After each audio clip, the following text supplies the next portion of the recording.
Here's a number that bothered me when I finally added it up. Ruth, my Amish neighbor Daniel's wife, spends almost nothing on fresh vegetables from November through March. She buys flour, salt, sugar, and coffee at the store. That's it.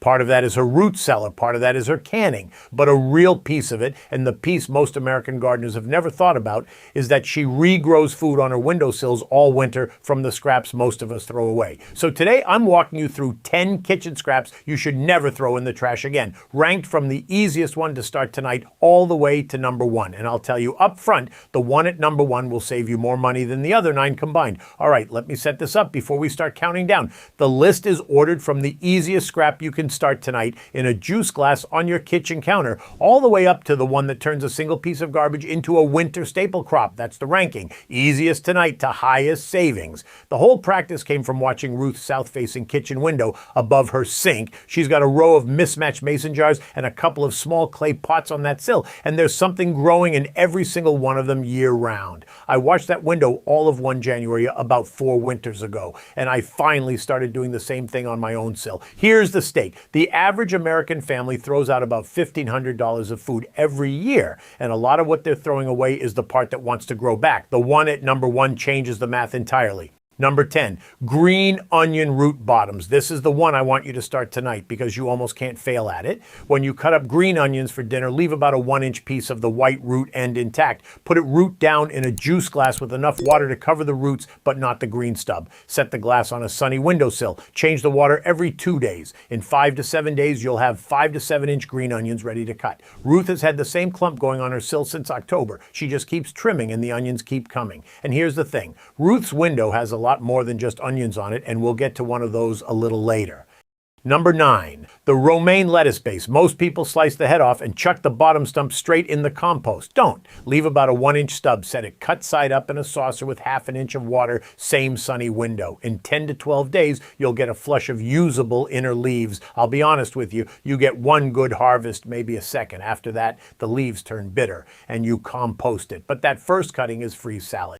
Number 8, celery base. Same idea, a little more patient. Cut the bottom 2 inches off the bunch. Sit it in shallow water for 5 to 7 days until you see roots and new green pushing from the center. Then transplant it into a 6-inch pot of soil. About 2 weeks in, you've got cutting leaves for soup and stock. The first time I tried this, I drowned it. I kept it too deep in water and the whole stub rotted out on me. Shallow water, 1/4 inch at the bottom, that's it.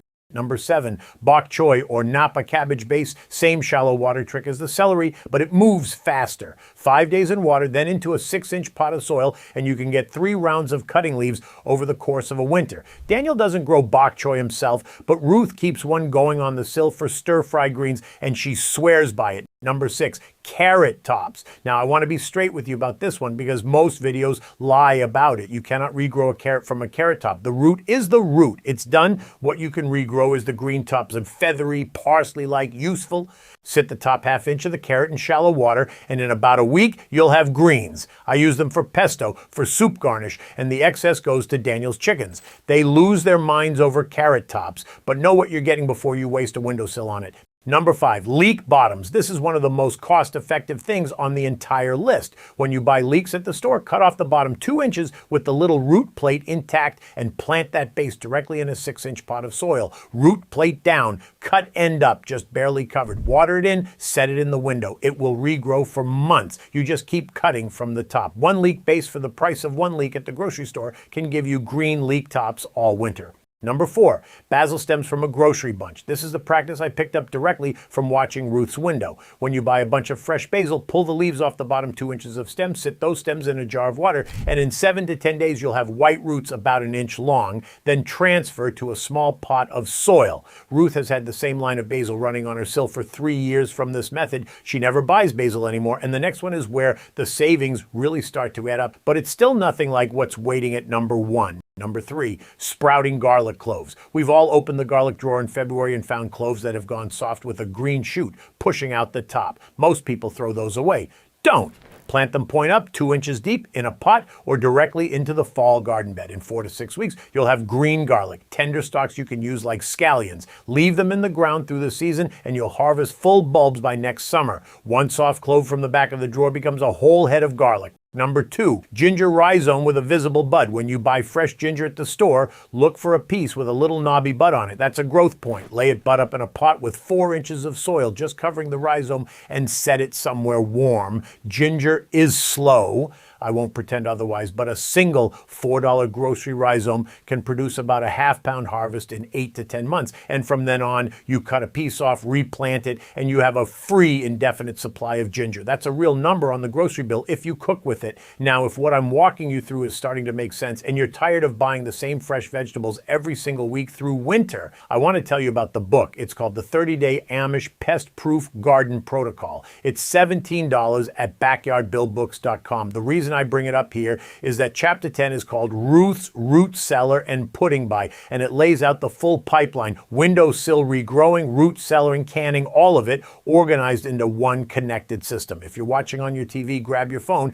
and point it at the QR code on screen. Take your time finding it. I'll be right here. If you're on a phone or laptop, the link is in the description. Same place, backyardbillbooks.com. All right, let's get to number 1, and finally the one I think most people walk past in their own pantry every single week without ever realizing what it is.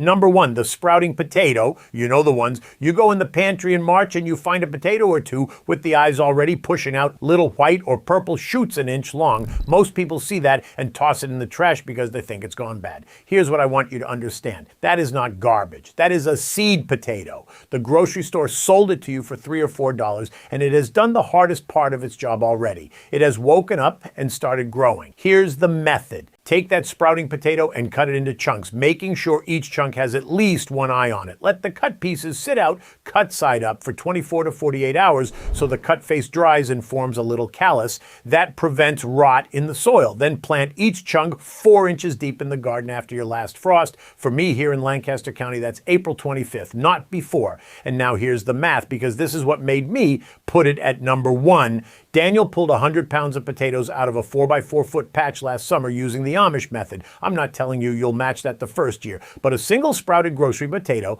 cut into 4 or 5 chunks will produce 8 to 12 pounds of new potatoes by the end of the season. At grocery prices, that's $40 to $60 of stored food sitting in your root cellar from one piece of pantry garbage. That is more dollar value than the green onions, the lettuce, the celery, the bok choy, the carrot tops, the leeks, the basil, the garlic, and the ginger combined over the course of a year. That's why number 1 earned its spot. The other 9 save you money in the produce aisle in single dollars at a time. The potato turns a kitchen scrap into a winter staple crop, and that lines right back up with what I told you at the start. Easiest tonight to highest savings. Before I let you go, one last thing. The reason that sprouted potato becomes 12 pounds of food instead of 1 weak struggling plant is the soil it gets planted into. That's the piece most American gardeners miss, and it's the piece the book spends the most pages on. Chapter 4 is called Building Pest-Proof Soil, and it walks you through Daniel's composting method and the soil biology that makes the difference between a healthy potato plant and a sickly one. If you're tired of fighting weak plants every season,